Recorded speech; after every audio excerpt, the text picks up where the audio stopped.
Hi, welcome to Adventure RV Group here in Napa, California. Today I want to talk about your roof. On our Gray Wolf and Vibe, they have the PVC roof. The reason why they use this roof is because it's one of the strongest, most reliable materials you can put on an RV. It's going to be puncture proof. It is a strong, durable material. It's all one piece. It's all tucked in on every edge and then sealed off with self-leveling Dicor. It is a 100% maintenance-free roof. Compared to other brands like TPO, you're gonna have to put a seal up there from time to time. This, keep it clean every once in a while, give it a washing, but you don't need to put any special sealants or anything on there to keep it lasting. They also have a 15-year coverage for the actual material. Great stuff up there.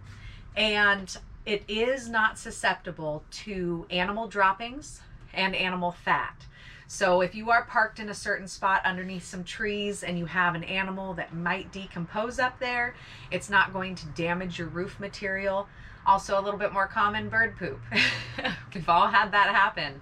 You wash your car and you get that bird poop on your windshield right away.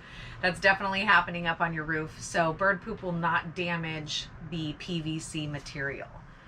How you're going to take care of your PVC roof is just by checking the seals every 3 to 6 months. What you can do is you can buy a self-leveling Dicor or bring it in to me. My technician is great up there. He'll be able to seal off and give you all new seals, or, you know, kind of spot check it where you might need some fresh sealant. So this self-leveling Dicor is the way to go. And as far as roofs go, you've got the right thing with the Forest River Vibe and Cherokee. Like and share.